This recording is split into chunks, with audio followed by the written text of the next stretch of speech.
അന്തരിച്ച ഗായകരുടെ സ്വരം പുനർസൃഷ്ടിച്ച് AR റഹ്മാൻ. ഇതിലൂടെ നിർമ്മിത ബുദ്ധിയുടെ കാലഘട്ടത്തിൽ സംഗീതരംഗത്ത് വലിയൊരു ചരിത്രമാണ് സൃഷ്ടിക്കപ്പെട്ടിരിക്കുന്നത്.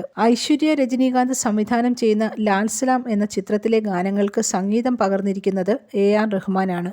ചിത്രത്തിലെ തിമിരി എഴുതാ എന്ന ഗാനം ആലപിച്ചിരിക്കുന്നത് അന്തരിച്ച പ്രശസ്ത ഗായകരായ ബംബ ബാക്കിയ, ഷാഹുൽ ഹമീദ് എന്നിവരാണ്. ഇരുവരുടെയും ശബ്ദം AI സാങ്കേതികവിദ്യ ഉപയോഗിച്ച് സംഗീത സംവിധായകൻ AR റഹ്മാൻ പുനർസൃഷ്ടിക്കുകയായിരുന്നു. ഇന്ത്യൻ സിനിമയിൽ ആദ്യമായാണ് ഈ പരീക്ഷണം നടത്തുന്നത്. AR റഹ്മാനു വേണ്ടി നിരവധി ഗാനങ്ങൾ പാടിയ ഗായകനായിരുന്നു ബംബ ബാക്കിയ. 2022 സെപ്റ്റംബർ 2-നായിരുന്നു ബംബ ബാക്കിയ അന്തരിച്ചത്. സർക്കാർ, യന്ത്രൻ 2, സർവം താളമയം, ബിഗിൽ, ഇരൈവിൻ, നിഴൽ തുടങ്ങിയ ചിത്രങ്ങളിൽ പാടിയിട്ടുള്ള ബംബ ബാക്കിയ പൊന്നിയിൻ സെൽവൻ എന്ന സിനിമയിലാണ് അവസാനമായി പാടിയത്. ചെന്നൈയിലുണ്ടായ കാറപകടത്തിൽ മരിച്ച ഷാഹുൽ ഹമീദ്, ജെന്റിൽമാൻ എന്ന ചിത്രത്തിലെ ഉസ്ലാം പെട്ടി പെൺകുട്ടി, കാതലിനിലെ ഊർവശി, ജീൻസിലെ വാരായോ തോഴി തുടങ്ങിയ നിരവധി സൂപ്പർ ഹിറ്റ് ഗാനങ്ങൾ ആലപിച്ചിട്ടുണ്ട്. News desk press Malayalam. ഈ റിപ്പബ്ലിക് ദിനാഘോഷം മനോഹരമാക്കാം രാജകുമാരി ഗോൾഡ് ആൻഡ് ഡയമണ്ട്സിന്റെ വമ്പൻ ഓഫറുകൾക്കൊപ്പം. ഇന്ത്യയുടെ 75ാം റിപ്പബ്ലിക് ദിനം പ്രമാണിച്ച് 75-ലധികം ഗോൾഡ് കോയിനുകൾ സൗജന്യമായി സ്വന്തമാക്കാൻ സുവർണാവസരം. കൂടാതെ സ്വർണം വാങ്ങുമ്പോൾ ഗ്രാമിന് 75 രൂപയുടെ കിഴിവും പഴയ സ്വർണം എക്സ്ചേഞ്ച് ചെയ്യാനുള്ള അവസരവും. രാജകുമാരിയുടെ ഫ്രീഡം സെയിലിന്റെ ഭാഗമായുള്ള ഈ